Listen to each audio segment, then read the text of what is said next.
Hello, my name is Anthony Sicaro. I'm founder and president of Providence Financial and Insurance Services, located right in the heart of the San Fernando Valley in Woodland Hills, California.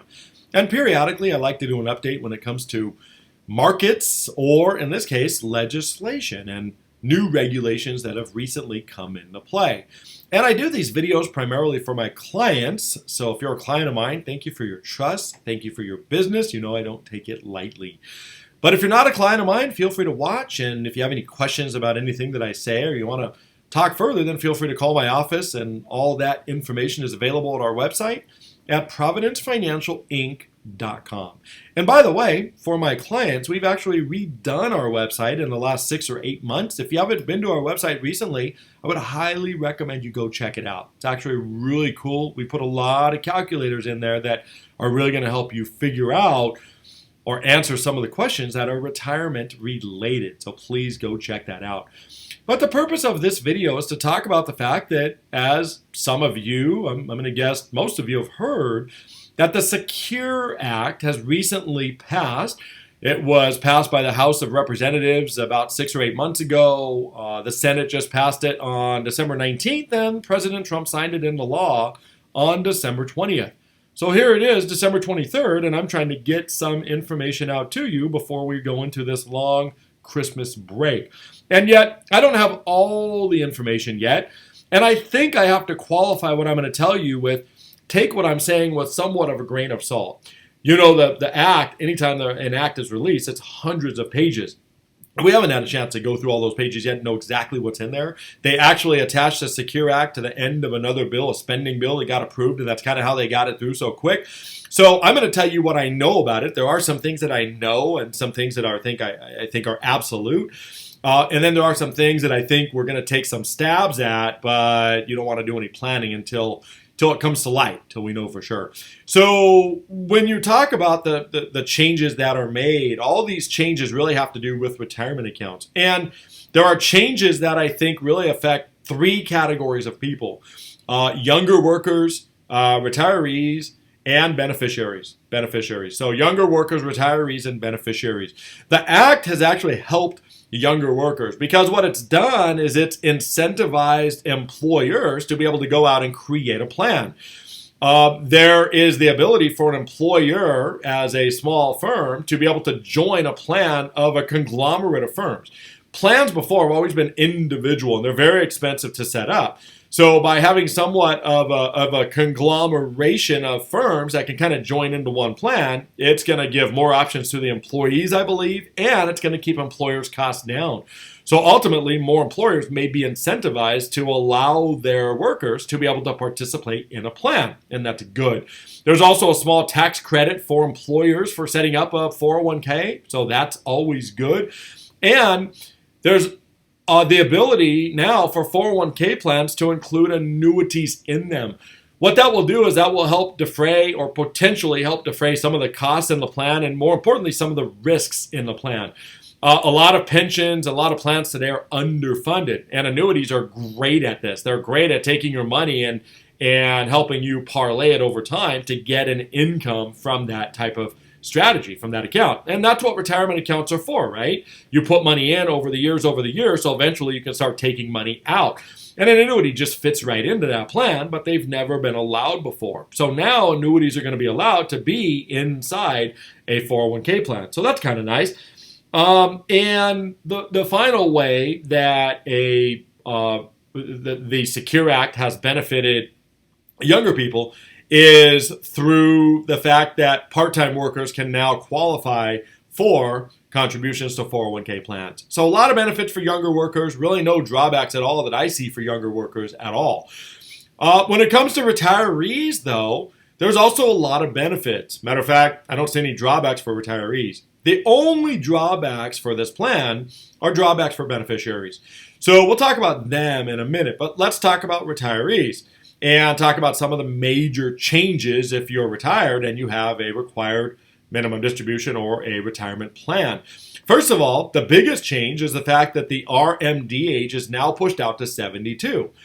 Many of you know that when you have a retirement plan, that under old law, you had to take an RMD, a required minimum distribution, for every year, starting the year you turned 70 and a half. This was kind of Uncle Sam's way of forcing you to pay back or to start paying taxes on some of the money that you've been tax deferring all these years.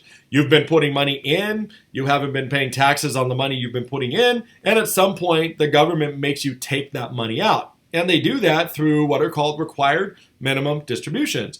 And until the Secure Act passed, that RMD age was 70 if you are 70 and a half in 2020 or beyond. If you've already turned 70 and a half in 2019 or before, the same rules apply to you. You don't get to take advantage of it. But if you're 70 and a half in 2020, then 70 and a half no longer means anything. The new RMD age is 72. So that's certainly going to benefit you. And then the year you turn 72 is the year you have to take your first RMD. So that's actually a very big benefit. Another benefit for retirees has to do with contributing to an IRA. If you had an IRA, then you couldn't contribute to it after 70 and a half. And that was a little unusual because that only applied to the IRA. It didn't apply to simple IRAs or SEP IRAs or 401ks or other type of employer-sponsored plans, only IRAs. All the other plans you could still keep contributing to as long as you were working. But there was a 70 and a half cutoff for IRAs. But now that's changed. Now, as long as you qualify in all other regards to be able to contribute to an IRA, then you can still do it after 70 and a half. And that just means essentially that you have to have wage income. You have to have earned income to be able to contribute to an IRA. Passive income, like your rental income or interest and dividends, doesn't work. You have to have wage income. But if you're continuing to work beyond 70 and a half, you now can contribute to add to your IRA based on the same rules as applied before. So that's good news. And really, with regards to retirees, those are the two major changes. No required minimum distribution till 72 years old. And what did we say? And you can contribute beyond 70 and a half. So now, with regards to your beneficiaries, well, there's a significant disadvantage for them.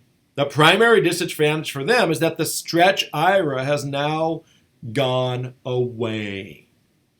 Now, the stretch IRA gave your beneficiaries the ability to be able to take distributions based on their life expectancy. And if they had a 40-year life expectancy because maybe they were only 35 or 40 years old when they inherited your IRA, then they could essentially take 1/40th of your IRA throughout the remaining term of their life expectancy. And what that would do is that allows them to spread it out over a long period of time.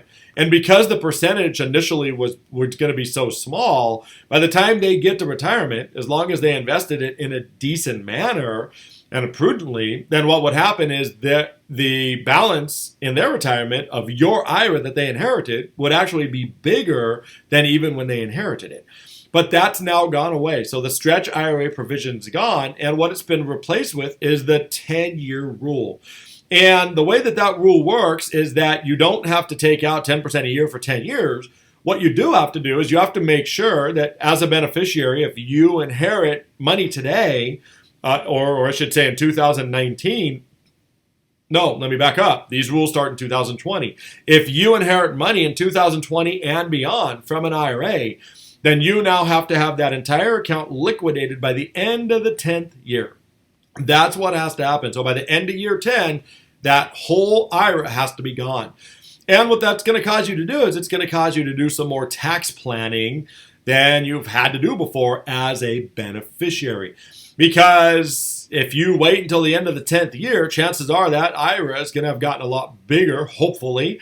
And that means that you got to take the full amount out by the end of the 10th year, and you could get very hurt with taxes. So beneficiaries are probably still going to want to stretch it out over 10 years, probably want to take 10% a year for 10 years. So I think that's just important for a beneficiary to understand. Now, and really that's the biggest drawback for beneficiaries. Let me see if there's anything else. No, this all starts in 2020. So if you happen to be a beneficiary watching this video and you inherit money you inherited money in 2019, or you're still going to inherit money if someone passes away before the end of the year, then the old rules still apply to you. You can still stretch it out over your lifetime. So only if you inherit money in 2020. That's the main concern. So let's go back to retirees. Let's go back to you, my clients. Okay, my clients. How is this going to affect you, and what do you want to start thinking now that this new rule has been enacted? Well, there's two ways that I can think about it initially. The first thing that I can think about that it's going to affect you is because you now know that your beneficiaries have to take your IRA over a 10-year period of time, and you know that payments are going to have to be accelerated, it all of a sudden makes Roth IRA conversions a much better option. Why? Because of the fact that Roth IRAs grow tax-free. So you pay the tax now, and the Roth IRA, the growth, is tax-free forever.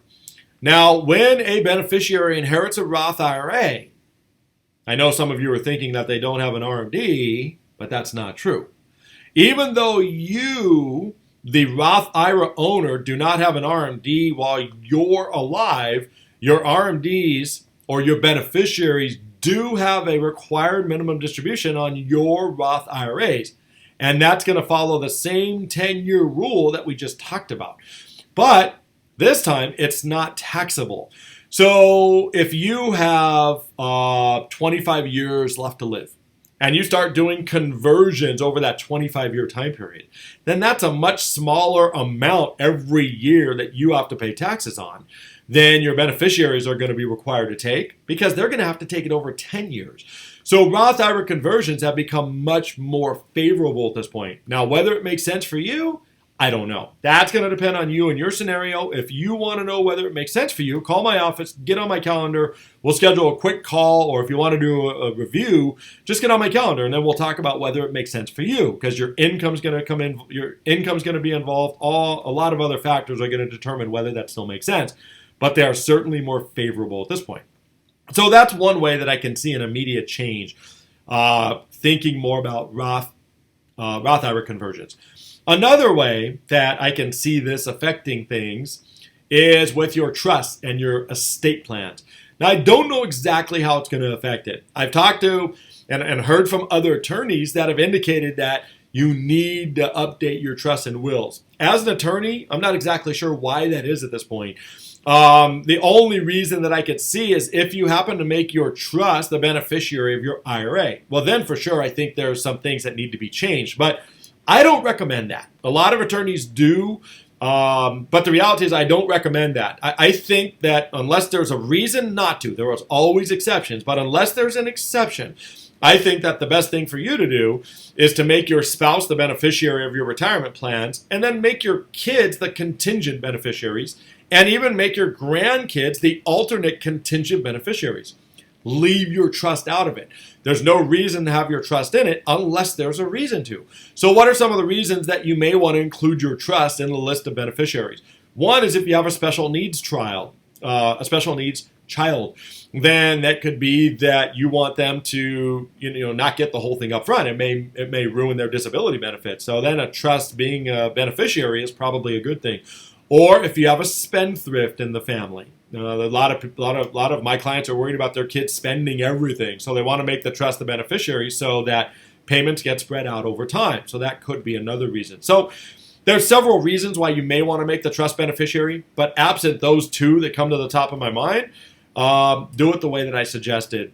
Spouse first as beneficiary, primary beneficiary of your retirement accounts, children second, and then grandchildren third. Okay? That's the way that you'd want to do it. And if that's the way it's done, then this law won't affect trusts at all. So I can't imagine why that would be affected other than if you've named your trust as beneficiaries of your IRAs. Then there's a few things that probably need to be checked. So if you're in a situation where you have named your trust as a beneficiary of your IRA, then schedule a time to call me, schedule a time to come in. I think coming in would probably be the better option, because I'm going to need to look at your trust and some of the wording to see if it conflicts. And that's something we might not be able to do over the phone. But let me know. So those are some of the major changes for younger people, retired people, and for beneficiaries. If you have any questions about this, if you're a client of mine, you can always get on my calendar. Feel free to contact me. We'll schedule a quick call sometime in the new year. If you're not a client of mine and you have questions, feel free to call me. It doesn't matter where you are in the state, where you are in the country, as a matter of fact. So, and the best place to get a hold of us is through our website at providencefinancialinc.com. I hope this has helped, and